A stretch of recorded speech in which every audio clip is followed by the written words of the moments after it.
कहीं न कहीं हम लोगों की सुरक्षा में चूक हुई है। सियासत तो विपक्ष कर रहा है, क्योंकि वो तो बौखलाया हुआ है कि प्रधानमंत्री और मुख्यमंत्री को सुनने के लिए गरीब लोग 10-10 किलोमीटर इस गर्मी में पैदल चल के आ गया। 4 लाख की भीड़ हो गई। विपक्ष को पच नहीं रहा है, वो कह रहा है कि सियासत कर रहे हैं। विपक्ष कह रहा है कि कानपुर का दौरा आप लोगों के पास विपक्ष के अलावा कोई प्रश्न नहीं रहता है। विपक्ष ask some relevant question also, no?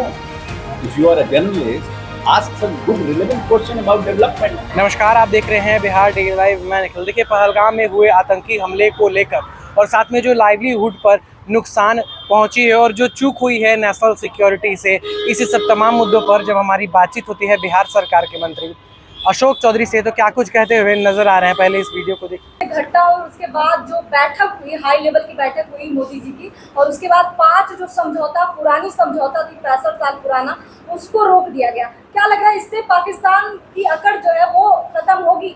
देखिए, ये एक पॉलिटिकल डिप्लोमेसी है और उस तरह की राजनीति का और उस समय के डिप्लोमेसी का हमारे पास समझने को और फोरसाइट करने का हमारे पास, तो इस पर कमेंट करना मेरा उचित नहीं होगा।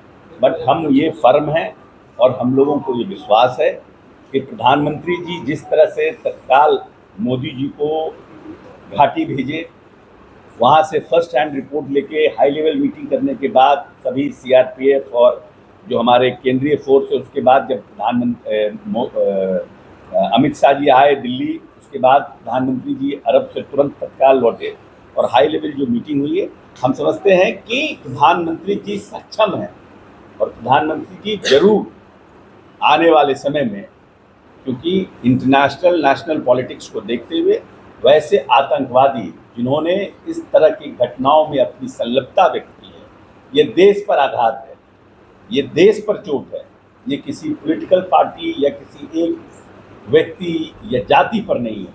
निर्दोष लोगों को मारना, निर्दोष लोगों को डराना, कश्मीर में टूरिस्ट का इनफ्लो को रोकना, या न सिर्फ कश्मीर के लाइवलीहुड और इकोनॉमी के लिए देश के और कश्मीर के ऊपर धक्का, बल्कि वैसे लोग जो इंसानियत पसंद लोग हैं उन सब पर आघात है। इसलिए ऐसे लोगों को चुन कर मारना चाहिए। जो आतंकी ने संदेश दिया है कि जाकर मोदी को बता देना, और हिंदू और मुस्लिम का जो धर्म पूछकर जो मारा गया, इसको लेकर क्या लग रहा है? क्या देश में कोई बड़ा खतरा मंडरा रहा है?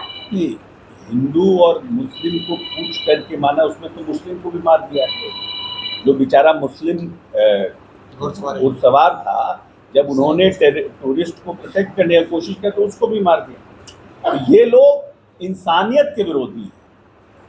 ये लोग मुस्लिम और कलमा और ये सब इसलिए पूछते हैं कि लोकल कश्मीर के लोगों का हमें सपोर्ट मिले। जो कश्मीर आज उनके सपोर्ट में खड़ा नहीं है, आतंकवाद के खिलाफ कश्मीर के लोकल लोग अब उतने लोग खड़े नहीं हैं, क्योंकि कश्मीर को लग रहा है कि जब से आर्टिकल 370 हटा है 1.25 करोड़ टूरिस्ट गए हैं और अभी इस साल सिर्फ 25 लाख टूरिस्ट जा चुके हैं। तो समझिए कि पूरी गर्मी खत्म होते होते वो 1.25 लाख 1.5 करोड़ से ऊपर टूरिस्ट जाते, तो उनसे आमदनी किसको होता है, लाइवलीहुड किसका बेटर होता है? तो ये लोग ये इस तरह की बात कर रहे हैं क्योंकि वहाँ लोकल लोगों का हमको सपोर्ट मिले, क्योंकि लोकल अब सपोर्ट घटता जा रहा है, क्योंकि हम बेटर, कश्मीर बेटर हो रहा है सब तरह से। भारत 370 हटने के बाद कहा जाता है, मोदी जी कई बार बोले हैं कि वहाँ से जो है आतंकी खत्म हो गया है, मिट्टीहीन हो गया है, तो कहीं ना कहीं आप मान रहे हैं कि इस चीज़ को गलत फहमी में पाल रहे थे? नहीं, ये मैटर गलत फहमी का नहीं, कहीं ना कहीं हम लोगों की सुरक्षा में चूक हुई है, हम कॉम्प्लिसेंट हो गए होंगे, मेरी अपनी सोच है। लेकिन 370 हटने के बाद जिस तरह का टूरिस्ट अट्रैक्शन बढ़ा था और जिस तरह से, क्योंकि अभी अमरनाथ यात्रा शुरू होने वाली है, तो निश्चित रूप से कहीं ना कहीं लोगों का इन्वेस्टमेंट बढ़ा था वहाँ पर, दूसरे राज्य के लोगों का, तो उससे कश्मीर बेटर हो रहा था, टूरिस्ट अट्रैक्शन बढ़ रहा था, लोग कश्मीर आना शुरू किए थे। तो उसको रोकने के लिए ये एक घृणित चाल है लोगों का, या तो पाकिस्तान के लोगों का है या पाकिस्तान सपोर्टेड लोगों का है, जो भी हो वो तो समय आएगा, सब सामने आ ही जाएगा। लेकिन कहीं ना कहीं जो कश्मीर के और हिंदुस्तान के इंटरेस्ट के खिलाफ लोग हैं, उन्होंने ये हरकत सुरक्षा एजेंसी से चूक हुई है। कहीं ना कहीं इतना बड़ा लोग आ गया तो कुछ ना कुछ कहीं ना कहीं तो चूक हुई है। वो तो हम समझते हैं हाई लेवल मीटिंग में लोग डिसाइड कर ही रहे होंगे। सर, मई में 2 बार प्रधानमंत्री और बिहार दौरे पर आने वाले हैं, क्या कुछ बिहार वासियों के लिए समझ इंतजार करिए, कुछ इंतजार करिए, बिहार के लिए कुछ अच्छा ही होगा। जब जब प्रधानमंत्री जी आएंगे बिहार के लिए कुछ ना कुछ अच्छा ही होगा। सर, पाकिस्तान में मिनिस्टर्स की बैठक में उन्होंने प्रेस कॉन्फ्रेंस में कहा है कि इसे एक्ट ऑफ वॉर समझा जाएगा इंडस्ट्री के द्वारा। बिल्कुल कर समझना ही चाहिए। अगर there is any kind of involvement from Pakistan, it should be act of war. It means that Pakistan doesn't want India to be peaceful and progressive. Sir, कल प्रधानमंत्री बिहार आए थे, विपक्ष के लोग कह रहे हैं कि इस तरीके का घटना घट गया और प्रधानमंत्री बिहार आकर सियासत करके गए। सियासत तो विपक्ष कर रहा है ना, सियासत विपक्ष कर रहा है, क्योंकि प्रधानमंत्री की सभा में प्रधानमंत्री को सुनने के लिए लगभग 3.5-4 लाख लोग हैं और इस कड़कड़ाती धूप में भी हिंदुस्तान की एकता और संप्रभुता को अक्षुण्ण रखने के लिए और प्रधानमंत्री को सुनने के लिए लोग 10-10 किलोमीटर पैदल चले इस गर्मी में। इससे पूरा विपक्ष बौखलाया हुआ है और वो कह रहा है कि प्रधानमंत्री सियासत कर रहे हैं, जबकि कल पंचायती दिवस का दिन था और पूरे देश में प्रधानमंत्री कहीं ना कहीं पंचायती दिवस में जाते हैं और कुछ घोषणाएं करते हैं। आज बिहार में कल आकर के वैसे लोग, वैसे जनप्रतिनिधि, त्रिदशीय पंचायती राज व्यवस्था के जनप्रतिनिधि जिन्होंने अच्छा काम किया, उनको उनके हौसले को बढ़ाने का काम किया, उनको प्रोत्साहित किया और बिहार की धरती, मिथिला की धरती से पूरे देश और दुनिया को संदेश दिया कि हम आतंकवाद के खिलाफ किसी भी स्तर पर जा सकते हैं। ये सियासत कैसे हुआ? क्या हमारे प्रधानमंत्री जी मनमोहन सिंह की तरह मौन रहते तब अच्छा होता, या प्रधानमंत्री जी ने बिहार की क्रांतिकारी धरती से पूरे देश और दुनिया को संदेश दिया, वो अच्छा है?